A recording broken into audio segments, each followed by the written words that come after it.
Sensei Talks. We have Mr. Gary Sumler Jr., who started off as a young kid in our martial arts program. Just graduated high school this past spring, and welcome. Glad to be here.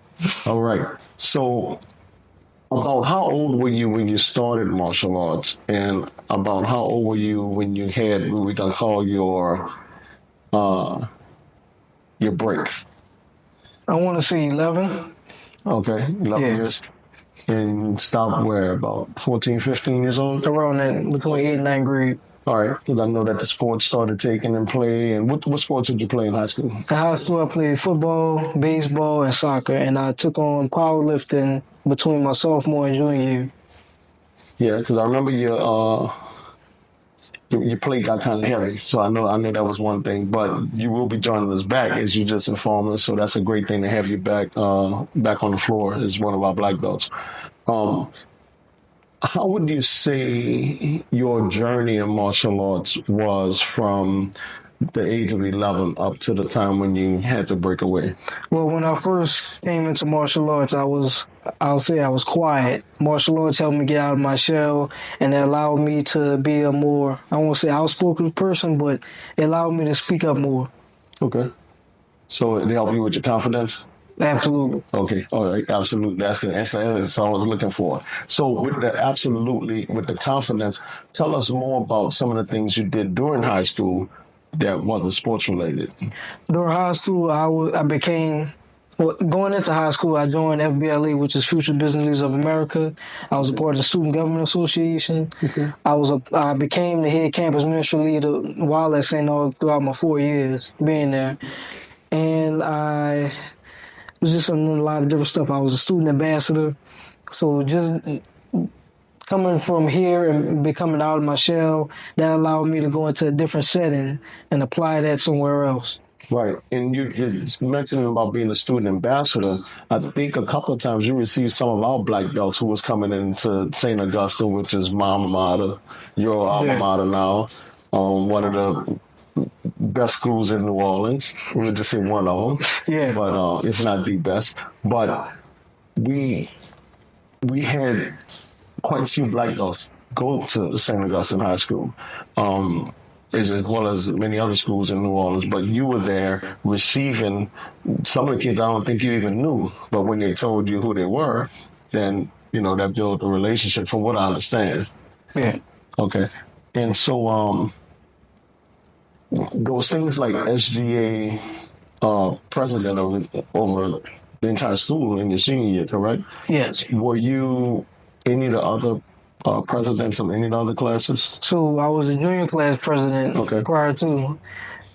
And these are all still voted, right? He also voted. Junior class president has to be voted by the junior class, and when I ran for student body president, that's the entire school. The entire school, yes. Because I was the freshman class president when I was there, so some relation to that, public speaking. So let's speak about that. The training that you received from our martial arts organization, how did that help you as far as with your speaking part? It helped me with my speaking part because when we do katas, it helped brings bring the energy out of it. So I kind of apply that to the speaking part, giving energy, because when you give energy to a crowd, they'll give it back to you. Yes, sir. And so I'll ask and try to refresh it a little bit. Were you ever part of any of the demo teams? Yes, I was. I believe the first one I did was in Oakwood Mall. Okay, yeah, the mall. That was a real big demo in the middle of the mall. I think it was like a back to school celebration. Or yeah, it was either that one or the one we went to the racetrack. Okay, that was the Indy races with NOLA Motorsports Park, one of our long-term sponsors. So yes, that was a huge. I mean, that was international. There were people from all over the world at that Indy race that we performed in front of. And with our training, so now we call that program our leadership training program, where we actually teach public speaking, because we teach you all to introduce yourselves and address the crowd. And just like you said, whatever energy you give the crowd is what they give you back. And that was some of the things that we touched on. All right. So, Mr. Sumner, when we're talking about parents placing their kids in martial arts. From the outside looking in, looking at a parent that's coming in to sign up their child, at what age and would you even recommend that they put their child in martial arts? Well, I would say from my experience, I would say you can put them between 6 or 7. That's a good age. That's an age to where I feel as if they know right from wrong. So when you address the situation, they know what they did. So I would say 6 or 7. That'd be a good age to start. Okay. And from your experience, so that was from your view, we actually start at the age of 3. The reason why we start at 3 is so that we can train them in just following directions, listening, having fun. That's all they have to do. By the time they get to the age of 7, which is the transition year, this is where accountability and responsibility kicks in, where, like you said, they know right from wrong. So that allows us to teach them discipline. Before the age of 7, we don't teach them discipline. So that's the reason. You got that. I mean, you've been through the program, and you started at 11, so you had a chance to work with the kids at that age. Why would you say that a parent would need to put their child in this training rather than asking their child if they want to train in it? Because when you ask, you can get a mixed response from the kid. They might go into thinking it might be just fun and games, but you're trying to get a lesson out of the whole program, and you're trying to build them up as from a kid to get a better understanding. Okay. And so do you think it's a need or something extracurricular for the child to do? I would say it's both, because every kid is different. Okay. Some kids, I would say, is probably a need. Some kid is probably, okay, let me put them in there so you can have something to do. But based after you come in, you're going to be like, okay, yeah, this is something good. All right. So this is where the talk is going to get good, because I'm going to push back now. Okay. I'm going to push back on one of your answers. I think differently, and not just because I'm in the business of this, but because of the amount of black belts I've created and trained. Also because of the amount of people that I've watched walk away and quit. People don't like that word quit. They say, oh, you shouldn't say quit. Quitting is quitting. It's not completing what you set out to do. So our goal is black belt for everyone. Will everyone get to black belt? No, we already know that. That's a thing. When we get to the need versus the, ask, do most kids like to take a bath? No. Do most kids like to go to school? No. Do the parents make them? Yes. Why? Because it's a need. It's a need, but it's a need, and when the parent makes them, that's called parenting. So here's where I'm going to push back against your answer. Focus training, listening skills training, self-respect, self-discipline, self-confidence, self-defense, leadership training, social interaction skills training, conflict resolution, bully awareness, bully prevention. Does a child need that training? Yes. Me coming here, I got everything. So going into a high school program, I had it already. So it's a developmental program. So I would say yes, they need it. And the thing is that when we get people who come in that have the answers like what you had, which is that's your answer. But then when you put it into a different perspective and you say, hey, yeah, I forgot about that stuff, or didn't kind of look at that like that. This is a specialized training, and there's so many people who take it as an extracurricular, something to do, a sport, which is not a sport, and I ran about that constantly. So let me ask you this. It's a trick question. I hope you get it. Why is it not a sport? It's not a sport because you learn life lessons throughout the program. It's not a sport because it never stops. It doesn't have a dying will. And so I'll give you the easier answer. Kill everything. Name one sport with a curriculum. Can't. It's not a sport. It's a school. It's a training. It's a specialized training. We train the little dragons, ages 3 to 6, little leaders when we go into daycares and deal with preschool, We train the young cubs ages 7 and 11. We train the teen and adults ages 12 and up. We train corporations to help improve and empower the workforce with our leadership training and our life skills training, because some workers in the workforce are not prepared for the workforce. Here's what I'm going to touch on. So we spoke about the journey. We spoke about the decision-making process of another parent or any parent wanting to get their kid involved. Let me ask you this. From the training you received from us, all of those life skills that I listed, how far ahead of your peers did that put you? Or did it?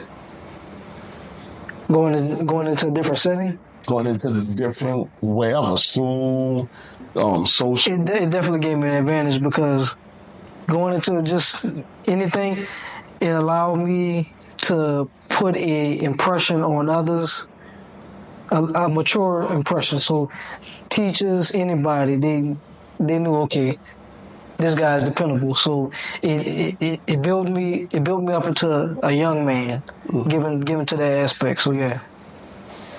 Okay. Next question, because I don't even know the answer to the question about that. I don't think I've ever asked you this. Were you the captain of any of your teams? Football. Okay. So coach picked that, right? Do you understand why coaches pick when they pick captains? Leadership and discipline skills. They see it. They can tell which student or what team player can corral a group in the right direction. And that's how they choose captains. So with our training, we prepare our students with that through the leadership training. You said it, leadership, discipline. Those are two of the aspects of the foundation and the powers of martial arts, that when people are saying, hey, we're going to go to this school, they're going to figure out a kick and punch, break a board, we're going to go to tournaments, we're going to have fun. That's what people think we do. The 80-20 rule of it being 80% mental and only 20% physical, we work hard at the 80 in our dojo and in our craft, specifically with us. Which is the reason why I started Sensei Talks, so that people could kind of get a behind-the-scenes look, and it's not always me saying what it is. And none of these questions that we're going through have been written down. So I couldn't remember if I had asked you about being a captain. And I didn't know that you were a captain of football. I actually gave you captain of baseball because you were kind of trying to get into baseball heavier, but it turned out differently. So I would have been wrong. So that's just one of those things when you talk about the edge on your peers, being ahead of the game, being prepared, because the training prepares you for tomorrow. It's not for training you when you were 11 to be a great 11-year-old. It's training you at 11 so that when you enter, like you said, different, you said on what area you're talking about me being ahead is all. So when you enter a social environment, a work environment, a sport environment, any type of leadership or organization that you enter into, the people that see you recognize you for who you are because it presents itself because you've been prepared. Let's say you're in a workforce and you work for a department store and the GMs are coming in for the week. What normally happens in their work environment when everybody hears the GMs are coming? What happens? Everybody getting to the top shape, everything's straight, everybody's kind of stiff. Yeah, on their P's and Q's, trying to get in order. You ever think, or do you think that people ever think, like, how do they become the GMs? I don't think a lot of people think that. I just think they get comfortable where they are, and they just settle for that instead of trying to get where you want to be instead of where you are. Yeah, I'll push on some of it. I think that some people say, man, I want to be a GM one day. But I don't think they ever search out to find out what it takes to be a GM at that level and what makes that person different from them, besides age. Because sometimes you have GMs that come in younger than the workhorse. And some people will feel a different kind of way. Listen to that young person, well, that young person is a little bit more prepared. So what did they receive? Most of the time they receive some type of training. They've received some type of guidance and extra. Because I'll ask you if you agree or disagree with this. I make the statement that life skills in this type of preparation can't be found in a textbook. I'll say true, because you yourself have to be present for you to get those type of experiences. Everybody's experience is different. Yes. So you being there, you experiencing it, that would lead you to apply it somewhere else. You can look it into a book and it'll tell you. That don't mean you know how to and know how to address the situation. Exactly. That's why the training is important, because you have to go through it. That's why it's called a journey. Is it anything you can rush? I figured that early on, you can't rush anything. Okay. I figured that from when I started as a white belt on to where I stopped as a black belt, it's not a rushing process. You just have to get through it. Because what about downloading? What about microwave and 6-pack of martial arts? It's still a process you have to go through to get to all of that. So you just take it head on. Yeah, but so here's one of my other questions. What's your take and your perception on losing? So for me, losing, from what my time being here, we've been to tournaments, we did all that. I haven't came out with first place many times, but the experience that I got from being within those journeys is that you take from every journey, you take something with you, and that would get you to where you want to be. You get those first place trophies, to get all those medals, but you have to go through that journey of you losing to win, because it's lessons learned. Which one feels better? Winning. Which one is easier? Winning. So winning is easier than losing? No, it's losing. It's once you get to that point to where you win, okay, it's like I got it. But the losing aspect is like, man, it's a loss. Right. Which doesn't feel good to at all. No. I tell people, you never hear a first place winner raise the trophy and say, winning isn't everything. Because that's actually a speech for people that's not used to winning, and it's something that has been used to pacify people when they've lost. Oh, winning isn't everything. Winning is not everything, but the process of trying to win is everything. Losing isn't a great feeling, but when you lose, you learn. And when you learn, you become that winner. And you say it makes it easier for you to win, because you understand the process and what it takes. You know you're not going to win if you don't do A, B, C, and D a certain way. If you just kind of exist and I'm around and, I'm checking it out, you're not in first place mindset. You're in, participation mindset, and you're going to get participation results. Right. And so that's the beautiful part of it. Do you have any questions for me, since you watched everything go and everything be everything, and you've left away for a while and now you're back? Yeah, so what's the big difference from the time period that I left to now? What's the different change that you've seen? My growth. Okay. And when I say my growth, that's a very good question. I constantly work on me. So I'll bring you back. You remember me talking about the mirror? And when you wake up in the morning, what you see in that mirror is who you are and how you are. Well, every morning I wake up, I still abide by what I teach my students to work on what's in that mirror. The things that you don't see, you're never going to be perfect. We try to get as close to perfect as possible. But when you're working on that mirror, your state is sharp. You're not comfortable. You're not complacent. You're not laid back. A couple of times I got caught on Easy Street. I'm winning. And then when that loss comes that you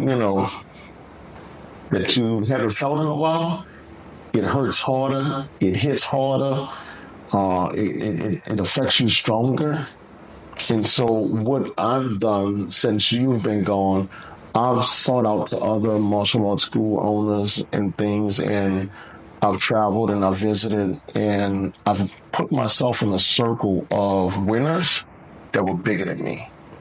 And when I say that, I'm really the smallest one in my circle right now. But I place myself in that circle on purpose because the individuals that I'm amongst, they're winning on magnitudes of scales, whether it's how they train their team, how their team prospers, how their school count is, how their what we call green lights over their students. And the green lights are, what do they leave with? What nuggets are they gaining from visiting the dojo that day? The first experience coming into the dojo. So many different things have changed in our process. And it's not so much that we've changed of who we are. We've become better versions of ourselves. And so that's the difference from when you left and now that you're back, you're going to see things are different, but we found out how to become a better version of ourselves. And a better version of ourselves is being able to push and provide a better outcome for the student. So some of the things that you got when you were here, that's enhanced now. And so they're getting more of it sooner. They're getting more of it later also because we move some things around for maturity purposes and work ethic. And kind of how you climb your way through this journey is, it was structured before, but it's even more structured now. So the system is linked and the system works. And so that's what we push on. You got another question for me? What you got? So how do you compare your martial arts studio to others that are in competition? That's a good question. Watch my first answer. I'm not in competition with any other martial arts school. I'm not in competition with them because they're good at what they do. We're good at what we do. What we do is we train in those life skills first by using the vehicle of martial arts, which still gives you that 80-20 answer, the 80% mental, 20% physical. So we're not paying attention to what another martial arts school is doing. We're not trying to keep up with them. We don't beat their prices. We don't match their prices. We don't lower our standards, and we don't try to enter into their scope or their field. We've been doing the business side of this 22 years. I've been doing martial arts 34 years. We're the largest servicing single-owned martial arts school in the greater New Orleans area. So I'm not worried about anyone knocking me off of the top of the mountain because here's a fact. There's thousands of kids in the greater New Orleans area where both of our locations are located. I can only teach 3 to 350 comfortably.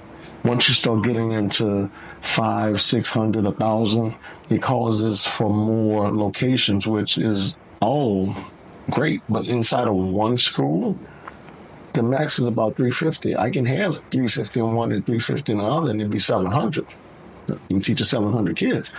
But I can't teach all of the kids in a certain area because they have to have the value. The parents have to have the value. You have to have the interest of going through what needs to be gone through for the journey. That's not going to include anyone. And how can you have thousands of GMs and no workers? You can't. We're in the business of training the top. So those GMs, those CEOs, those vice presidents and presidents and leaders, we're in that business. And that's a small percentage. Do we teach a lot of people? Yes. We go into a school and replace the PE program, and we wind up teaching 220 to 160 kids at one time. That's giving them an experience in martial arts. Those kids are not going to sport. They don't have equipment kits. They're not working weapons. They're not going through the leadership training, but they are getting the aspects of the life skills as far as focus, listening, conflict resolution, bully awareness, bully prevention, and self-respect, and some confidence training. You're getting that part. But to get your turn out, you have to put in those extra classes where you're training on how to talk and how to relate to people with different characters than you have, which we call looking through the black belt eyes, where you're not trying to train them with the information on how you receive it, but you're trying to train them with the information on how they receive it. That's what makes us different. That's what makes us not in competition, because we're good at that. And not just good at it, we're great at it. And you don't get 22 years in the business scope by not being good at it. Let me ask you a question. So This question is where earlier you asked, how is the student different? I mean, not the student. You asked, how is the organization and the system different from when you started and when you left? How is it different now? I've started putting more attention on teaching people that this is actually a career field, and it's an underestimated career field.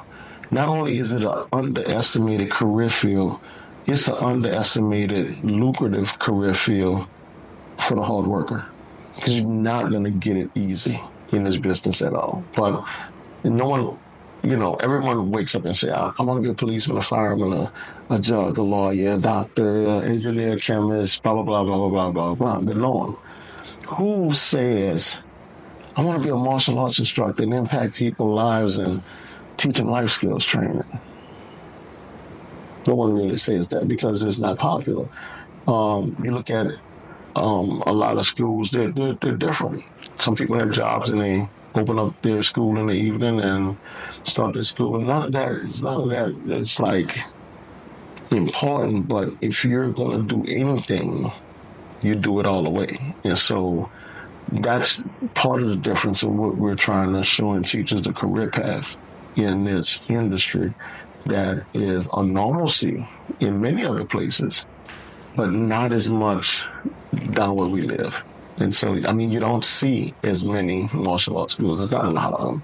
But you go to other states, you see them within 3 blocks, there's 2. Within 5 blocks, there's 3. And you're like, man, I just passed one school. I just passed another. There's another one. Is that popular? Is that thriving in that industry? And in the demographics understanding of what you get from it. So it's broader. So that's a part of the reason why we're doing these talks and things like that, to get people enlightened on what's out there. How do you get to certain levels? How do you increase your opportunity? Your goal setting. That's what those belts are. We go through those different belts. You're setting goals. You're setting a goal for the next one, setting a goal for the next one. And you want to get out of beginner to intermediate, out of intermediate to advance into the black belt field. Now you're in the black belt. You're trying to get your first degree. You're trying to get your junior master. You're trying to, it all depends on what you have access to yourself. But when you take that with you somewhere else, you know how to goal set. You know how to complete projects. You know how to lead others. You know how to utilize others' tools to help the team get to where the team gets without you always having to be the front. And so that's where some of that, selfishness, I'll call it, when you're not as selfish to always have the limelight, but you put your team members in it because they're good at that part. And you take to the background. That's leadership. Leadership is not always being in the front. It's being able to carry the team, have the team carry itself, pick the team up, guide the team, pivot, make decisions. That's living. That's life. I got one more question. All right, let's go with it. So how do you plan on taking this program and attacking the New Orleans demographic of where the youth is heading now and changing it for the better? We're not going to attack. We're going to keep doing what we do. We're going to keep making noise, and hopefully they attack us. And so, because when we attack and you force, it sometimes pushes people away and make them back away. So we've learned how not to attack. We exist, we're consistent, we've been around, we make noise, we're seen. And if you think about this, I'll enlighten you on this. Not one of our customers potential clients or people that we're going to train, we don't do email lists. We don't telemarket, call anyone. Everyone that walks through our door came to contact us. They came to be our customer. We didn't reach out to them and call them. The only time we call people, and we do this, we call people and they're like, oh yeah, what is it? I was in the middle of something. You contacted us, we returned your call. We're not calling you, like disturbing you. You contacted us. You emailed, you text, you called, left a message, however you did it. You spoke to one of our team members the other day. We're returning your call. It's not anything where we're attacking and we're trying to get you to come in and everything. Read this, we're here. Those that know that they want this type of training, they find us. And that's how we've learned to grow. So we're not, and I don't think we ever have, I've never bought an email list or invested in, and you get people, saying, hey, we got great leads and email lists for you to grab off of and this and that. That's not who we want. We want the people that's seeking for a new way, seeking for something different, outside of the box thinkers. People who are saying, well, I always wanted to try, or I wanted to do it when I was younger. Let me put my child in it. Those are our people that we're gonna make the change through, because we can't teach everybody. So why attack a whole city and you can't teach the whole city? It's not necessary. But you attack those that come through defense and training in what they need so they can lead the city. So that's how we train the leaders, because everybody can't lead. So the ones that we get, we turn them to the leaders that they need to be so that they can do it. And then we do it together because we're all from the same place. This is Grandmaster Horn telling you thank you for tuning into this podcast. Make sure you tune in for the next one. Subscribe to Sensei Talks so that you can see more of our content.